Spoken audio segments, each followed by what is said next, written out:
Good morning, guys, and welcome to my channel. My name is Tawanda. I am a home health admissions nurse, and I thought that I would bring you all along to work with me today. I only have one patient that I'm admitting today. I was initially assigned 3 patients. However, one patient did not get out the hospital, and one patient had a longer hospital stay than he initially expected, and he is like, I just want to rest and be in my own house. So that visit will be scheduled for tomorrow. That'll be a different nurse that sees that patient because I am off tomorrow. The patient that we have is a post-op patient, 71-year-old left total knee. So I thought I'd take you all alone for the journey and the ride with me today for that patient. What I really want to do is, after I see this patient, I am going to do some patient teaching. Let me turn the heat down so hopefully you all are not hearing that. I want to do some patient teaching for the orthopedic aftercare for this patient. So I kind of want to tell you how we build the care plan for the patient. I want to let you all know some of the things to educate, the things that I always educate each and every patient on when it becomes to post-op orthopedic aftercare for joint replacement. And then there's some individualized, you have to hone in. My company sees a great number of joint replacement patients. So I met post-op patients for hip, knee, laminectomy, total shoulder replacement, different things like that is very common for me. But each individual is different. And as nurses, we develop individual care plans for each patient. So we will see what's very unique and very different about this patient. I'll do some teaching and education with the patient. I'll share that with you all, as well as I'll teach you what I would include in the care plan, the plan of care for this patient. Now, I won't be following this patient because I'm not a case manager. I will only do the start of care.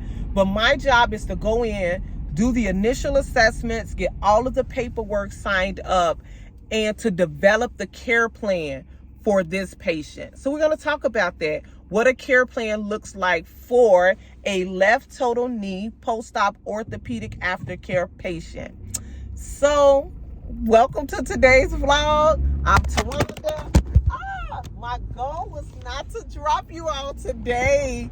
I mentioned in another video that my mount is in the shop with my other car, but my plan is that that car should be out the shop in the next day or so. So I'll have you all mounted up. I'm so sorry for dropping you all in yet another vlog, but don't worry, we're gonna get that taken care of really soon. So I'm headed to that patient's home. I'm about maybe 13 to 15 minutes away. I am going to just enjoy the ride. I don't want to drop you all anymore, so I'm going to cut the vlog off here. I may hop back on after I see the patient, but definitely I'll be back on once I get home and kind of go through the orthopedic aftercare for this particular patient. I'll see you guys in a little while. Okay, I'm back. I got that patient admitted. I'm heading home. Actually, that was a great patient for this video. That patient had a very common post-op complication of urinary retention. So they placed a Foley in the patient.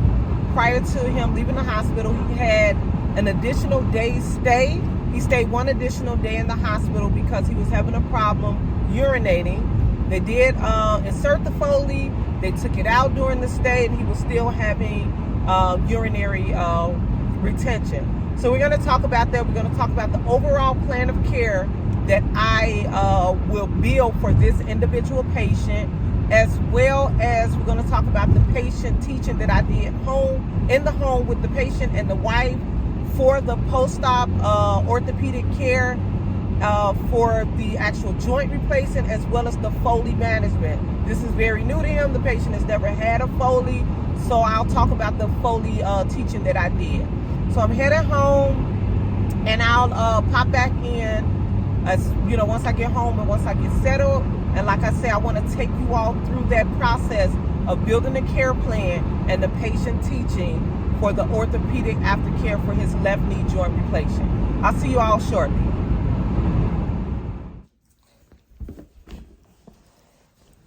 Okay, guys, I'm back home and I am settled. A fun fact about me is when I get home, I waste no time at getting comfortable.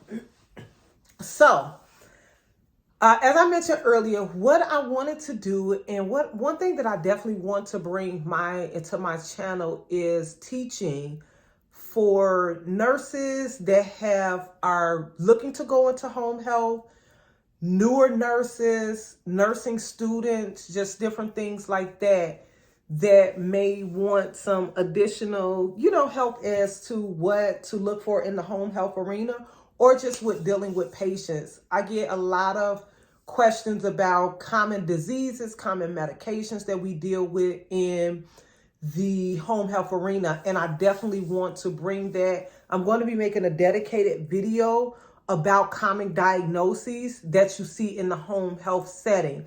And because a lot of people have an interest for that, especially you have people that have been nurses for years that have never worked with a certain patient population. Let's say if you were in maternity or just neonatal or just certain things like that. So I definitely want to be bringing that to you all.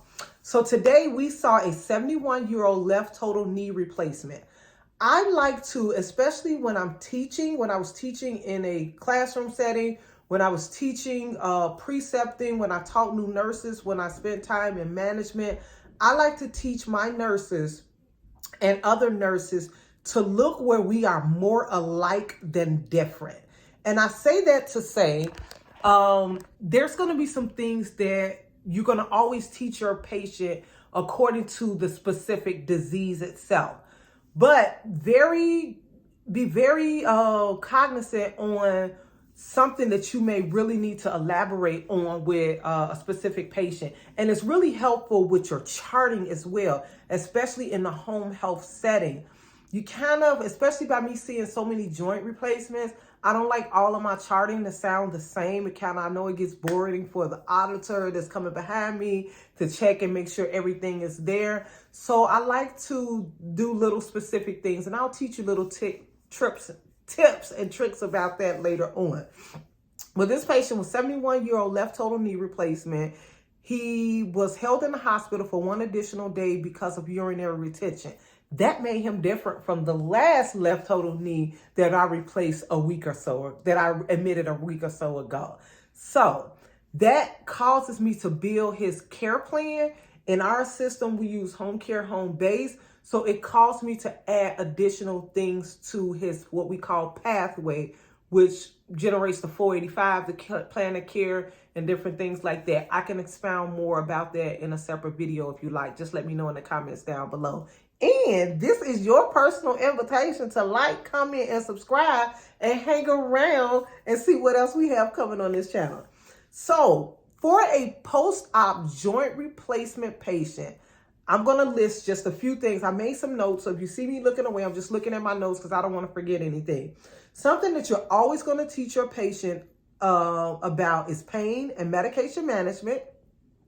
I'm going to break these down further in a few minutes, but I just want to kind of lay them out. Pain and medication management, specifically anticoagulants. Your patient should be on an anticoagulant post-op after a joint replacement. Falls and safety. We definitely don't need to leave the home without teaching that. I am the first person in. I'm a starter care nurse. So I'm setting the groundwork because another clinician may not see that patient for a short while. In my case, I see a lot of Medicare patients or, like I said, joint replacements, and the physical therapist is like bunny trailing right behind me to see the patient. So they're going to reinforce, but there is some safety teaching that you, the nurse, will do in the home as well. Skin integrity. We want to be talking to the patient about their new wound or incision care. We'll expound on that. Constipation prevention. I like to give it its own category outside of medication because you definitely need to spend time talking about constipation prevention, getting that first bowel movement going for your post-operative patients. And I kind of spoke about it briefly. What makes them different from the other patient, another patient that you've taken care of this diagnosis a million times over? One, This guy had a Foley, so we're going to talk about that. The other ones, sometimes after joint replacements, they have weight-bearing restrictions. Sometimes they have a history of DVT, so you may see a surgeon decide to go a different route and choose a different medication for that particular patient. Or you may see that that patient was on Coumadin, or warfarin, commonly, we interchange the two words. When you kind of see that, that should be a red flag to you that this patient may have some type of history of something else, AFib, DVT, pulmonary embolism, things like that. So you kind of may want to take some time right there when you see medications and find out a little bit more history on that patient. And any chronic illnesses like diabetes. If this patient had diabetes, I would also include it in his plan of care, because diabetes, a common, chronic illness that especially a lot of patients that's getting joint replacements are more in the geriatric population. And if they do have a chronic illness like diabetes, it could interfere with wound healing. So that's something that I would include in their plan of care for that particular patient. So this patient's plan of care, or his care plan would look like this. In most cases, we're choosing different areas. They have areas where we can check off. And I'll try to include that. If I don't include it in this video, I'll include it in another video and let you know what home care, home base looks like on our system. So I will be choosing medication management. It's a separate category for us. Pain management, I will be choosing that. I would choose anticoagulant if this patient was on like a warfarin or something like that. Then there's another area that I could just choose to include it in our system. Falls, so we definitely want to always be preventing our patients from falls and the different safety concerns. And skin integrity. And for this patient, I'm also going to be choosing in the urinary system. I'm going to go because he has a Foley. So we just built a care plan for your first home health patient with a total knee joint replacement. So the things I want to hint on is with pain management, you want to find out what type of pain management your patient is on. Very commonly in the home with patients that I deal with, the surgeons commonly use Norco. They use oxycodones, they use Celebrex, which it's an anti-inflammatory, which will help with pain. They use Tylenol a lot. You do see them dibbling, dabbling, depending, maybe a patient has an allergy or something like that. Tramadol is another common one that I see. And then there's one hospital setting that I noticed that those doctors also use Dilaudid hydromorphone a lot. So you want to make sure that your patient knows how to take the medication. And that's what we call the medication reconciliation, okay? We're checking the discharge instructions with the medications that's on hand and how they take them. In most cases, patients that get joints replaced have been dealing with pain for some time, okay? So they may have been taking something, but the doctor may have prescribed it differently. So you're going to want to sit down and let them know you can take the Norco every 4 hours. You can take the Norco every 6 hours. You want to give them examples. If you took it at 6 a.m., you can take it again at noon. Different things like that. A lot of times patients have medication for breakthrough pain. A common one is either acetaminophen, Tylenol, or Tramadol. You want to let them know if you took it at noon, if you took a pain med at 6 a.m. and it's not due to noon, and if you have pain coming back at, let's say, 10 a.m., 2 hours is a long time for them to be waiting. You want to teach them is right there when they would take the acetaminophen for breakthrough pain. You want to spend some time making sure your patients know how to manage their pain. They just had their joint replaced. Pain is going to be expected. I can go into that a little bit more detail in another video if you want me to. Let me know. I just want to hit all the points in this video right here. Anticoagulants or DVT or DVT, a deep vein thrombosis, or a blood clot prevention. Sometimes when you get in the home, the patients have compression boots that the doctors order from them from a DME company, or they'll have anti-embolism stockings. You want to make sure that they know how and when to wear that. when to remove the anti-embolism stockings. You want to know the physicians that you're working with, the surgeon, the protocol. Typically it's 12 hours on, 12 hours off. Some surgeons tell them to wear them 24/7. You need to know that. And if they're wearing them, you may want to order them a separate pair. Sometimes the nurses in the hospital will give them a separate pair, because who wants to have those on all day and you just got that constant pair on? Common anticoagulants that you're going to see your patients on in the home is aspirin. Sometimes you'll see Lovenox. It depends on surgeons. You'll see Eliquis a lot, very common right now. Xarelto. Seldom do I see, maybe years ago, you'll see it more in a hospital or a long-term care setting where patients are on heparin. But occasionally I do get a patient that's on heparin post-op from a joint replacement.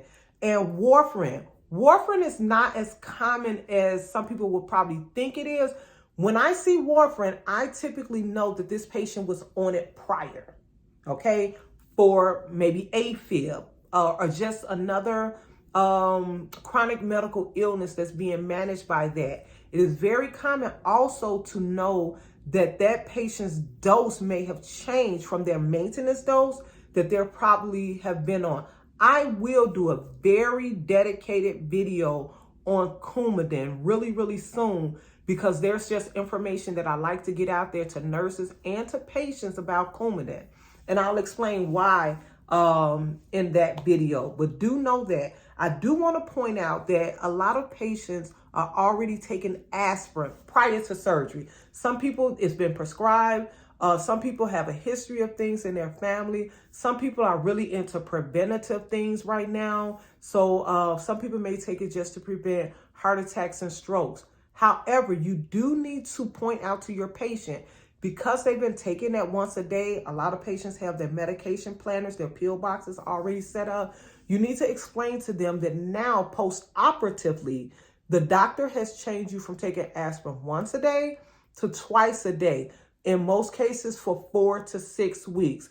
Look at the medication list and make sure you're educating the patients in that change. It's very common that I get into a household and a patient doesn't realize. They know they're on aspirin, but they haven't really realized, or they've forgotten that now that they're taking it twice. So make sure that you're hitting on that. Falls and safety.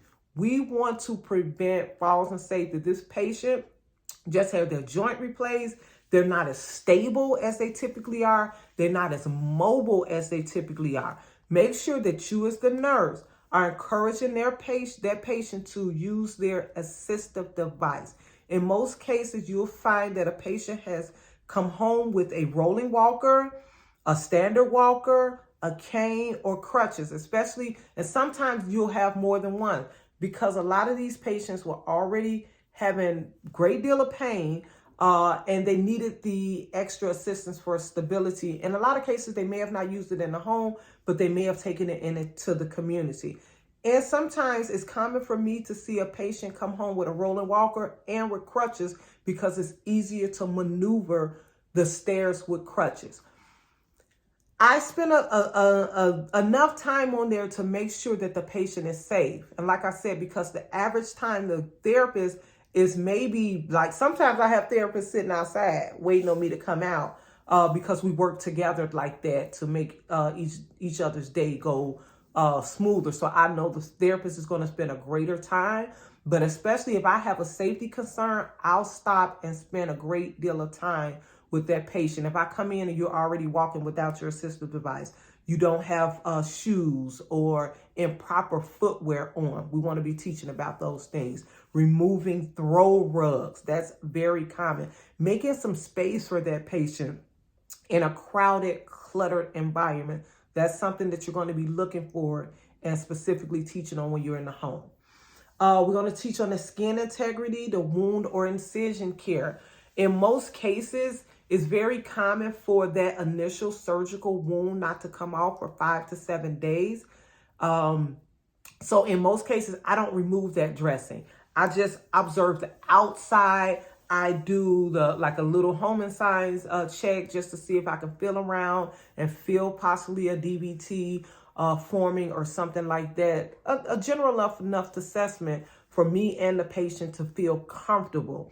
But initially, I like to start that initial care, initial teaching for that incision. I let them know once that nurse that comes behind me comes in, what you're looking for once that bandage is removed. Any signs and symptoms of infection, any increased redness to that area, any increased swelling to that area, any increased pain to that area, any yellowish, greenish, brownish drainage, and foul odors. Those are the things that you want to be teaching your patient to be observing for. And I like to teach them emergency care, especially with knee replacements is very common.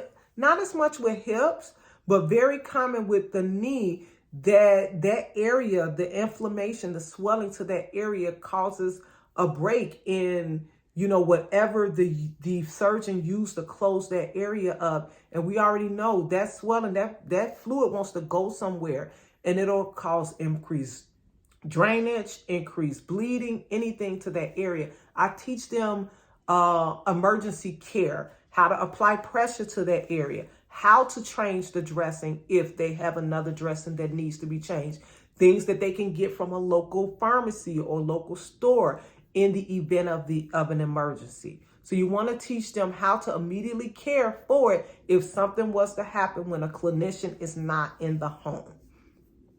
Constipation prevention, honey. We need to be teaching these patients how to prevent constipation. It is a very common phone call. I don't get a lot of phone calls because I am a starter care nurse. I don't case manage the patient. So when I leave the home, I leave the number to our office and the nurse line where they can call 24/7 with questions, concerns, and complications. One of the major phone calls that you're going to receive is about pain management. So you want to spend time there, in constipation. They're calling to say they have not pooped in 5 to 7 days. They're calling to say mom has not pooped, dad has not pooped. What is going on here? They're uncomfortable. They're in discomfort. So you want to teach them. In most cases, always make sure for joint replacements, you also always want to make sure that your patient is prescribed a pain med, something to prevent constipation, and something as some form of an anticoagulant. Those are red flags. If you don't see that in their medication profile, I would be calling the surgeon's office. This patient is not prescribed any pain meds, or they're only prescribed Tylenol, or I have no anticoagulation, nothing for anticoagulation therapy on their med list. That's something. Or even if they're not, I may not call if they are not prescribed something for constipation, but I definitely am going to encourage them to be picking up something over the counter. Colace, Miralax, something like that. But I like to call the physician and let them know that your patient doesn't have anything. They do have this in the home, or they do normally take this or that, and then get an order for that and add that to the medication list. One other thing that I kind of wanted to hone in before we close this video out is the thing, like I said, what makes that patient different? Look for that. This patient, I did some Foley teaching for him. Of course, that's new for him. He walked in the hospital and never had a Foley, had urinary retention while he was there. They placed the Foley, they removed it. He was still having a urinary retention, so he was discharged with a Foley. So I did Foley care teaching. I did perineal teaching with this patient, how to keep that area clean, what to do, what to move back, what to move forward, and when to do it, okay? Because we all know that a Foley brings in an increased risk for infection. Where to place that Foley in the bed, where to place it. The patient had a leg bag. Sometimes they have drainage bags as well. You want to teach them how to manage that Foley. Also, this patient needs to make an appointment with a urologist. You want to remind them that tomorrow morning or later this evening, depending on when you admit that patient, you need to call and get that appointment scheduled as soon as possible. You also want to teach that patient signs and symptoms of urinary tract infections, signs and symptoms of, how much, you want to let them know how much they should be draining in that bag per hour. What's going on if it's not draining. You want to teach your post-operative patient when to call 911 and when to call the physician. Common complication that we see, you don't see it with every patient, but you see it enough to teach them when to call the doctor. If you're getting signs and symptoms of a DVT, I usually let them know you can call the doctor or the nurse line for that. However, if you're getting severe sudden onset of chest pain, shortness of breath, wheezing, different things like that, that's a 911 situation. It can be indicative of the fact that DVT has broken off and went to the heart or to the lungs. So you want to teach them those type of things. Definitely make sure you spend some time in teaching them to look for swelling, tenderness, warmth, pain, and cramping to a specific area, especially, their extremities, calf pain, soreness, change in color, increased redness, darkness, purpleness around that area. If they're coughing up blood, I have had patients to tell me that all of a sudden they got increased rapid heart rate and they fainted. So I hope I covered enough in this video. I didn't want to make it too long. If you have some questions, please feel free to like, comment, and subscribe down below. But no, really, I want you guys comment, and I want to talk to you in the comment section. I want to know what type of videos you want me to make, and just look for some more great things to come from the channel. And please make some video suggestions down in the comments. Thanks, and I hope you enjoyed this comment and come around for the next one.